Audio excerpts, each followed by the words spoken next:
The news you can count on. Mayport to Ponte Vedra Beach. The Island Times News Update begins right now. Here's Tom Patton. Welcome to the Island Times News Update. I'm Tom Patton.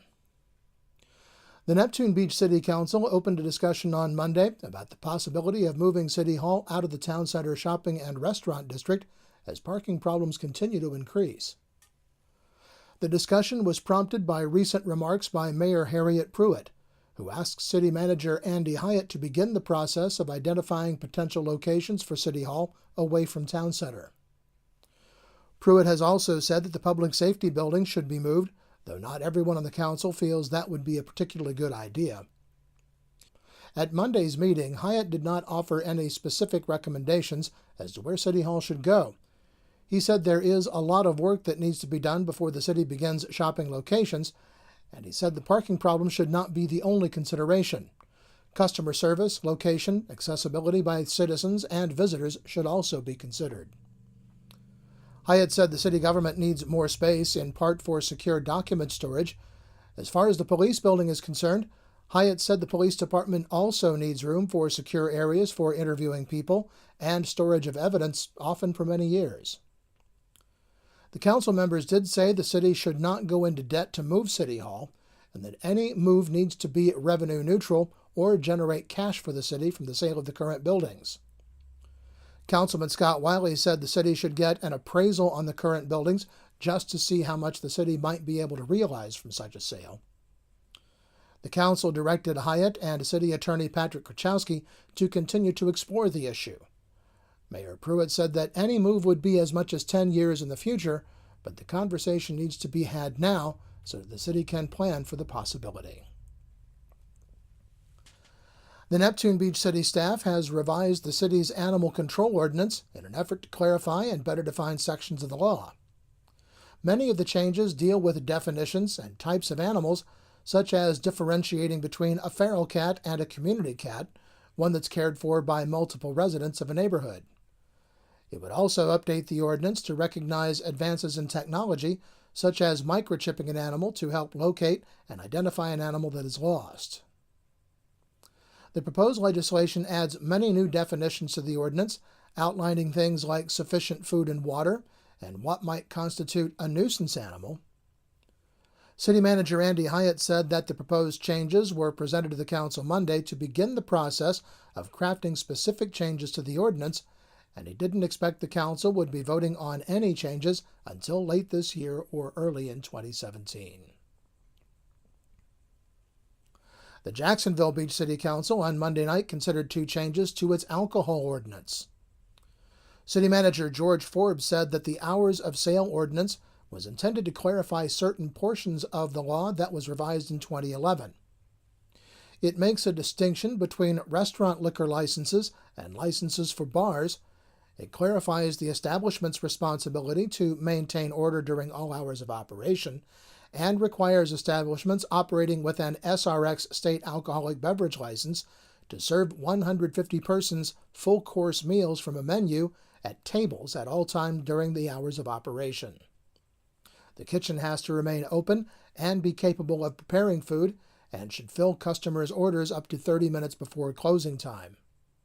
It also prevents restaurants from removing tables and chairs later in the evening to allow for more room for bar patrons, addressing the so-called restaurant in name only issue discussed in the Downtown Revitalization Plan.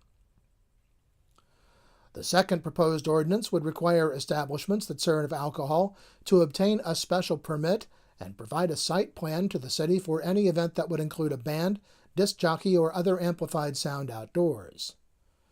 It also clarifies requirements for complying with the city's noise ordinance by specifying the relevant subsections that apply to the outdoor sound and removes the wording that refers to outdoor amplified sound permits, which are no longer issued by the city. The permits would allow for events lasting up to 2 days and would be limited to 2 events per calendar year. Both proposed ordinances were approved Monday night on first read. They'll be back on the agenda on August 1st for a second and final read. Well, when we come back, the ferry will be out of service for the next week. This is the Island Times News Update. The news you can count on. The Island Times News Update will be right back. Beaches Academy Child Care Center in Jacksonville Beach has been offering affordable, loving child care to families in the Beaches communities for 35 years. Conveniently located on Penman Road, Beaches Academy offers care for children from infants through preschool, with programs that encourage learning and outdoor play. Our affordable tuition means families can get quality child care at a price that fits their budget. Contact Beaches Academy at 246-3885 and schedule a tour of our center. Beaches Academy, the child always comes first. Charlie's Tropic Heating and Air Conditioning in Atlantic Beach offers a full range of residential and commercial heating and air conditioning services, from new installation to replacement and remodeling. Charlie's Tropic Heating and Air Conditioning can keep your home comfortable year-round, and they offer preventive maintenance contracts to keep your system running at peak efficiency. Charlie's Tropic Heating and Air Conditioning is an authorized Bryant dealer and will service all brands. For year-round comfort in your home or business, contact the original Charlie's Tropic Heating and Air Conditioning at 241-1788. Welcome back to the Island Times News Update. I'm Tom Patton. The St. Johns River Ferry will be out of service beginning Monday, July 25th through Sunday, July 31st. Earlier this year, the boat was removed from service for 2 months for needed repairs and upgrades. At that time, work was started on the landing slips on both sides of the river. This week, additional improvements will be made to the ferry, and work on the slips will be completed. Despite being out of service earlier, the ferry has seen increasing ridership. JTA CEO Nat Ford said that he regrets any inconvenience to residents and visitors caused by the temporary closure. The Atlantic Beach Commission on Monday will discuss revisions to its temporary sign ordinance to bring the city into compliance with a recent Supreme Court ruling concerning such signs. In Reed versus the Town of Gilbert, Arizona, the Supreme Court found that city municipal codes that make a distinction between temporary signs, such as political messages, and those directing people to nonprofit events, would not stand up to strict scrutiny under the Constitution based on their content. Because of the decision, the City of Atlantic Beach has determined that it needs to revise its municipal sign code to remove any such distinction. Jacksonville Beach passed similar revisions to its sign code last year. Well, following the intense community debate over the proposed Gate Petroleum gas station and convenience store on Atlantic Boulevard, the Atlantic Beach Commission is set to discuss a proposed moratorium on any new automobile service stations in the city. The proposed ordinance, which is on the agenda for discussion only, would place a temporary moratorium on applications for new automobile service stations in most commercial zoning districts in the city, and would be in effect until a still unspecified date in 2017. The Gate Station has caused deep divides in Atlantic Beach, and it was the focus of a 14-hour quasi-judicial hearing earlier this year. In that hearing, the Commission determined the city had acted correctly in permitting the 14 pump station and convenience store on the property purchased by the company in 2015. The matter has now been taken to circuit court by Barry Adib, the owner of the Beach Diner, which leases property from Gate, and others in the neighborhood. The moratorium specifically excludes the Gate Petroleum project as it's already been permitted. The moratorium is intended to give the City Commission time to review its zoning codes as they relate to service stations and make any changes if necessary. Neptune Beach recently passed a ban on the permitting of service stations in all commercial zoning districts, strengthening an existing ordinance that would have allowed them to be built under special exception.